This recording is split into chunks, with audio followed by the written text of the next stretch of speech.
ತಿಮಾರೋಡಿ ಮನೆಯಲ್ಲಿ ಈವರೆಗೂ ಸಿಕ್ಕಿದ ಏನೇನು ಬೆಳಗ್ಗೆಯಿಂದಲೂ ಕೂಡ ಎಸ್ಐಟಿ ಶೋಧ ಕಾರ್ಯವನ್ನು ಮಾಡ್ತಾ ಇತ್ತು. ತಿಮಾರೋಡಿ ಮನೆಯಲ್ಲಿ ಸಿಕ್ಕಿದ್ದು 4 ಪೇಪರ್ ಡಾಕ್ಯುಮೆಂಟ್. ಏನಿತ್ತು ಅದರಲ್ಲಿ? Question mark.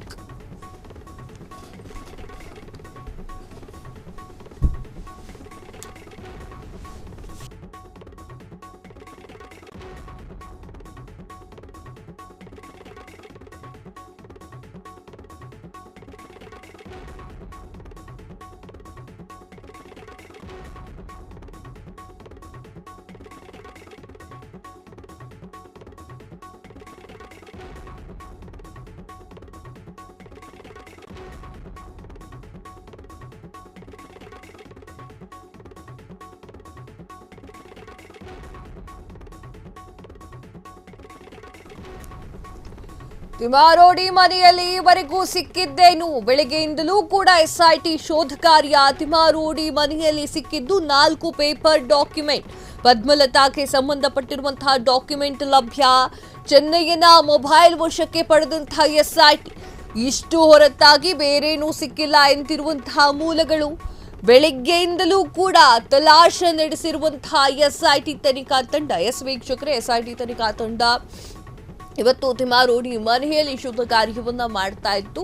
ಹಾರ್ಡ್ ಡಿಸ್ಕ್ ಅನ್ನ ತೆಗೆದುಕೊಂಡು ಹೋಗಿದೆ. ಅದು ಕೂಡ ಸಿಸಿಟಿವಿಯ ಹಾರ್ಡ್ ಡಿಸ್ಕ್ ಅನ್ನ ತೆಗೆದುಕೊಂಡು ಹೋಗಿದೆ ಎನ್ನುವಂತಹ ವಿಚಾರ ಹೊರಗಡೆ ಬಂದಿತ್ತು. ಈಗ ಬೆಳಗ್ಗೆಯಿಂದ ಶೋಧ ಕಾರ್ಯವನ್ನ ಮಾಡಿದ್ದಂತಹ ಎಸ್ಐಟಿ ತನಿಖಾ ತಂಡಕ್ಕೆ ಸಿಕ್ಕಿರುವಂತದ್ದು 4 ಡಾಕ್ಯುಮೆಂಟ್. ಪದ್ಮಲತಾಗೆ ಸಂಬಂಧಪಟ್ಟಿರುವಂತಹ ಡಾಕ್ಯುಮೆಂಟು ಕೂಡ ಇದರಲ್ಲಿ ಲಭ್ಯವಾಗಿರುವಂತದ್ದು. ಚೆನ್ನೈನ ಮೊಬೈಲ್ ಕೂಡ ವಶಕ್ಕೆ ಪಡೆದುಕೊಂಡಿದ್ದಾರೆ ಎಸ್ಐಟಿ ತನಿಖಾ ಅಧಿಕಾರಿಗಳು. ಹಾಗೆ ಯಾರ್ಯಾರು ತಿಮಾರೋಡಿ ಅವರನ್ನ ಭೇಟಿ ಮಾಡಲಿಕ್ಕೆ ಬಂದಿದ್ರೋ ಅವರಿಗೂ ಕೂಡ ಸಂಕಷ್ಟ ತಪ್ಪಿದ್ದಲ್ಲ. ಅವರಿಗೂ ಕೂಡ ವಿಚಾರಣೆಗೆ ಕರೆಯುವಂತಹ ಸಾಧ್ಯತೆಗಳು ಕೂಡ ಹೆಚ್ಚಾಗಿ ಕಂಡು ಬರ್ತಾ ಇದೆ. ತಿಮಾರೋಡಿ ಮನೆಯಲ್ಲಿ ಸಾಕಷ್ಟು ವಿಚಾರಗಳು, ಸಾಕಷ್ಟು ವಸ್ತುಗಳು, ಸಾಕಷ್ಟು ಈ ಒಂದು ಧರ್ಮಸ್ಥಳ ಫೈಲ್ಸ್ಗೆ ಸಂಬಂಧಪಟ್ಟಂತೆ ಸಾಕಷ್ಟು ಮಾಹಿತಿಗಳು ಸಿಗುತ್ತೆ ಎನ್ನುವಂತಹ ವಿಚಾರವನ್ನ ಇಟ್ಟುಕೊಂಡಿದ್ದಂತಹ ಎಸ್ಐಟಿ ತನಿಖಾ ತಂಡಕ್ಕೆ ಸಾಕಷ್ಟು ಡಾಕ್ಯುಮೆಂಟ್ಸ್ಗಳು ಸಿಕ್ಕಿರುವಂತದ್ದು. ಅದರಲ್ಲಿ ಮೊದಲನೇದಾಗಿ ಪದ್ಮಲತಾ ಕೇಸ್ನ ಡಾಕ್ಯುಮೆಂಟ್ಸ್ ಅನ್ನ ಇಟ್ಕೊಂಡಿದ್ದಾರೆ. ಅಗತ್ಯ ಏನಿತ್ತು? ಪದ್ಮಲತಾ ಕೇಸ್ ಡಾಕ್ಯುಮೆಂಟ್ಸ್ ಅಗತ್ಯ ಏನಿತ್ತು? ಪದ್ಮಲತಾ ಕೇಸನ್ನು ಅವರ ಅಕ್ಕ ನಡೆಸ್ಕೊಂಡು ಹೋಗ್ತಾ ಇದ್ದಾರೆ. ಅಕ್ಕನೋ ತಂಗಿನೋ ನಡೆಸ್ಕೊಂಡು ಹೋಗ್ತಾ ಇದ್ದಾರೆ. ಅವ್ರು ನೋಡ್ಕೊಂಡ್ರೆ ಸಾಕು. ಎಸ್ಐಟಿ ತನಿಖಾ ತಂಡಕ್ಕೆ ದೂರಿದ್ದಾರೆ ಕೂಡ. ಅಸ್ಥಿಪಂಜರ ಬೇಕು, ಅಲ್ಲ ಅದು ನ್ಯಾಯ ಬೇಕು ಅಂತ ಹೇಳಿ ಅವರೇ ಹೇಳ್ತಾ ಇರುವಂಥದ್ದು. ಸೊ ಆ ಒಂದು ನಿಟ್ಟಿನಲ್ಲಿ ಇವರಿಗೆ ಅವಶ್ಯಕತೆ ಏನಿತ್ತು? ಇದು ಕೂಡ ಪ್ರಶ್ನಾರ್ಥಕ.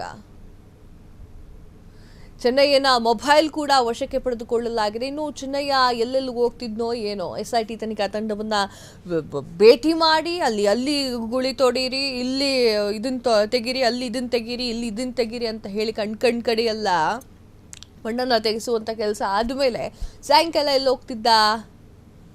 ಈ ಪ್ರಶ್ನೆಗೂ ಕೂಡ ಉತ್ತರ ಬೇಕಾಗಿದೆ. ನನ್ನನ್ನು ಬಿಟ್ಟುಬಿಡಿ, ನಾನು ಕೋರ್ಟ್ ಮುಂದೆ ಬಂದು ತಪ್ಪುಗಳ್ತೇನೆ ಅಂತ ಹೇಳಿ ಚಿನ್ನಯ್ಯ ಗಳ ಅಂತ ಅಳ್ತಾ ಇದ್ದ. ನನ್ನ ಈ ಕೇಸಿಗೆ ಮಾತ್ರ ತಗಲಾಕ್ಬೇಡಿ, ನಾನು ಹೋಗಿ ತಪ್ಪೊಪ್ಕೊಂತೇನೆ. ಈಗ ಎಸ್ಐಟಿ ತನಿಖಾ ತಂಡ ಮುಂದಿನ ಹೆಜ್ಜೆ ಏನಿಡುತ್ತೆ? Wait and watch. ಕ್ಷಣ ಕ್ಷಣದ ಸುದ್ದಿಗಳಿಗಾಗಿ ಫ್ರೀಡಂ ಟಿವಿ ಸಬ್ಸ್ಕ್ರೈಬ್ ಮಾಡಿ, ಲೈಕ್ ಮಾಡಿ ಹಾಗೂ ಫಾಲೋ ಮಾಡಿ. ಹೊಸ ಸುದ್ದಿಗಳ ನೋಟಿಫಿಕೇಶನ್ಗಾಗಿ ಬೆಲ್ ಐಕಾನ್ ಮೇಲೆ ಕ್ಲಿಕ್ ಮಾಡಿ.